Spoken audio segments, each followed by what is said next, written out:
যদি তাই হয় কোথায় যাব, কোথায় গিয়ে রহমত পাবো? না না না, এই পর্যন্ত শেষ নয়, বরং এই পৃথিবীর কিছু জায়গা আছে, কিছু ব্যক্তি আছে, কিছু বস্তু আছে যেখানে অভিশাপ নাই।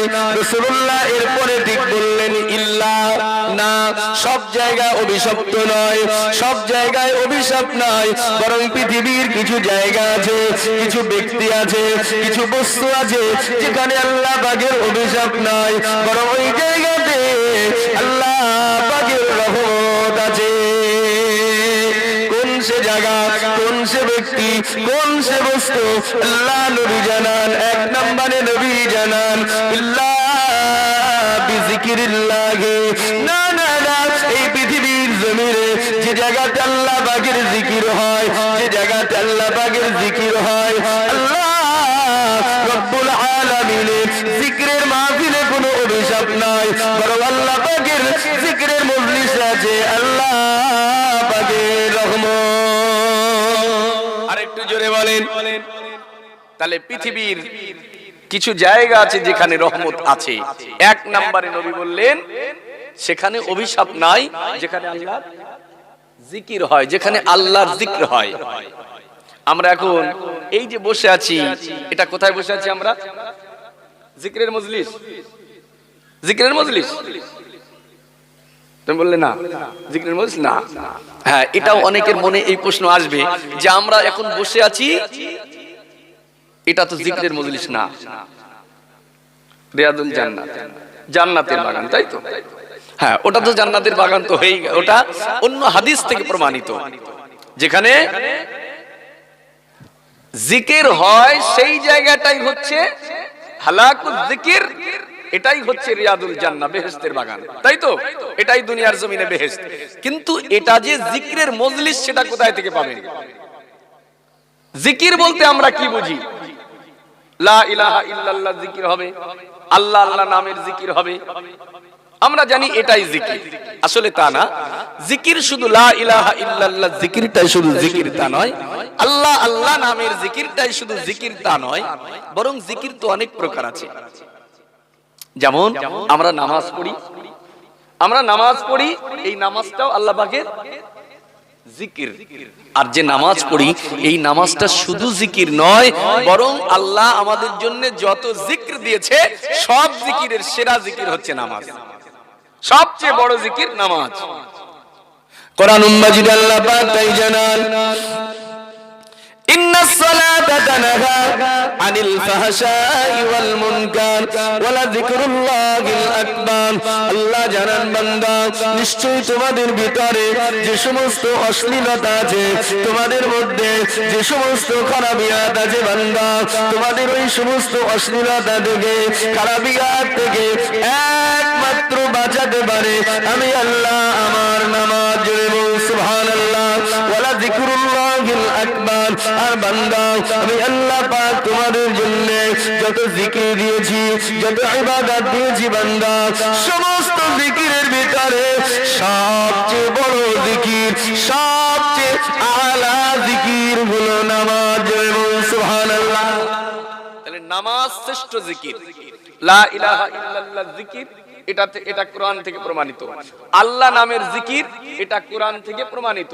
আল্লাহ পাক বলেছেন, ওয়া যাকারাসমা রাব্বিহি ফাসাল্লা, তোমরা তোমাদের রবের নামের জিকির করো। অতএব আল্লাহ নামের জিকির, এটা কোরআন থেকে প্রমাণিত।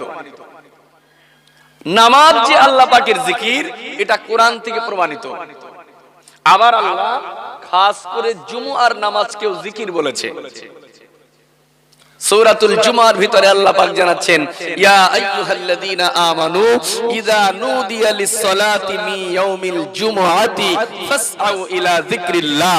হে ঈমানদারেরা, যখন তোমাদেরকে জুমার নামাজের জন্য ডাকা হয়, তোমরা আল্লাহর জিকিরের জন্য ধাবমান হও। তাহলে জুমার নামাজকে আল্লাহ জিকির বলে উল্লেখ করেছে। তাহলে আল্লাহ জিকির কোরআন থেকে প্রমাণিত, লা ইলাহা ইল্লাল্লাহ জিকির, এটা কোরআন থেকে প্রমাণিত। আর নামাজ পড়া, এটাও আল্লাহর জিকির, কোরআন থেকে প্রমাণিত। কিন্তু আমরা যে এখানে বসে আছি, এটা যে জিকিরের মজলিস, কেন? হ্যাঁ, এই জন্য এটা জিকিরের মজলিস। আল্লাহ পাক কোরআনুল মাজিদে বলেন, নাহনু নাযালনা যিকরা, আমি আল্লাহ জিকির নাজিল করেছি। আচ্ছা, আল্লাহ নাজিল করেছে কি রাসূলুল্লাহর প্রতি? আল্লাহ পাক আমাদের নবীর উপরে কি নাজিল করেছিলেন? কোরআন শরীফ। অথচ আল্লাহ পাক সেই কোরআনকে লক্ষ্য করে বলছে, আমি নাজিল করেছি জিকির। অতএব কোরআনকে আল্লাহ কোরআনের ভিতরে জিকির বলে উল্লেখ করেছে। আজকে যদি এই মজলিসে কোরআনের কথা আলোচনা হয়, নিশ্চিতভাবে এই মজলিসটাও জিকিরের মজলিস হিসাবে গণ্য হবে। জোরে বলুন সুবহানাল্লাহ। আচ্ছা, মাইক ম্যান এখানে আছে কি ভাই? মাইক চালাচ্ছেন কে? চলে গেছে নাকি?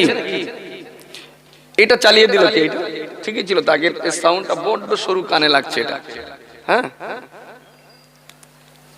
মাইক ম্যান ভাই কোথায় আছেন? অপারেটর ম্যান একটু এদিকে আসবেন। হ্যাঁ, মাইক অপারেটর। প্রিয় ভাইরা, তো আল্লাহর রাসূল বললেন জিকিরের মজলিসে কোনো অভিশাপ নাই, বরং সেখানে রহমত আছে। আর কোথায়? রাসূলুল্লাহ বললেন ওমা ওয়ালাহু, ওমা ওয়ালাহু। আচ্ছা বলেন, আজকের যে এই জিকিরের মজলিসকে যারা তৈরি করেছে, যারা সাজিয়েছে, কমিটির ছেলেরা, রাসূলুল্লাহর কথা অনুযায়ী এটা জিকিরের মজলিস, এখানে কোনো অভিশাপ নাই। আর এই মজলিসটাকে যারা সাজালো, কমিটির ভাইয়েরা, তারা কি সবাই এখানে আছে আজকে? কেউ নেই। আচ্ছা, এই কমিটি তো অনেক আছে, তাই তো? অনেক কমিটি আছে, সবাই এখানে আসতে পারবেও না। কিন্তু অজাতা যারা ঘুরছে তাদের কথা বাদ, অনেক কমিটির ছেলে আছে, তারা কিন্তু কাজে ব্যস্ত আছে, তারা চাইলে এখানে আসতে পারবেও না। কারণ কেউ কালেকশনের কাজে আছে, টেবিলে বসে আছে কালেকশন করার জন্য। আবার আজকে মাহফিলের জন্য তাবারুক রান্না হচ্ছে, কেউ বা তাবারুক রান্নার কাজে ব্যস্ত আছে। আর প্রধান সাহেব তো সবকিছু তত্ত্বাবধান করছে, ঘুরে ঘুরে বেড়াচ্ছে। আরো অনেকেই, 2-3 জন আছে হুজুরদের তোয়ামদারির কাজে ব্যস্ত আছে, তারা চাইলেও এখানে আসতে পারবে না, চেষ্টা করলেও আসতে পারবে না, তাদের আসার সময়টুকু নেই। যারা ফালতু ঘুরছে বাজারে ওদের কথা বাদ, কিন্তু যারা এই মাহফিলকে কেন্দ্র করে কাজের মধ্যে ব্যস্ত আছে, মাহফিলে এসে বসতে পারছে না, তারা কি আজকের এই রহমত থেকে বঞ্চিত হবে? এটা আপনার বিবেক বলে দিচ্ছে যে না, তারা বঞ্চিত হবে না।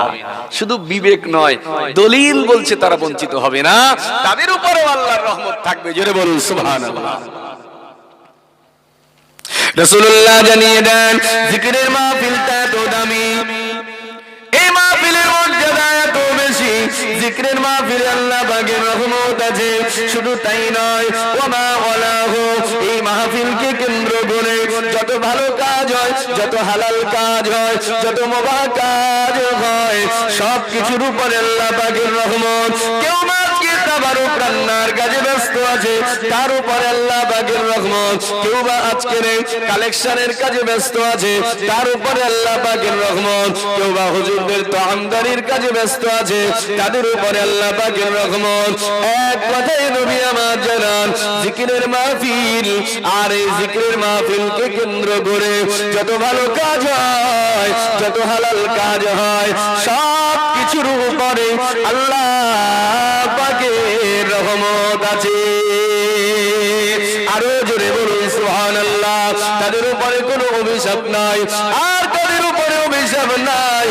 নবী আমার জানান, আলিমান, অথবা এই পৃথিবীর জমিনে যে ব্যক্তি আলেম, যে ব্যক্তি কোরআন বোঝে, যে ব্যক্তি হাদিস বোঝে, আল্লাহ পাক যে ব্যক্তির অন্তরে কোরআন ও হাদিসের ইলমের নূর দিয়ে দিয়েছে, কোরআন হাদিসের নূর যার অন্তরে আল্লাহ পাক দিয়ে দিলেন, ওই কোরআন হাদিস বুঝনেওয়ালা আলেমের উপরে কোনো অভিশাপ নাই।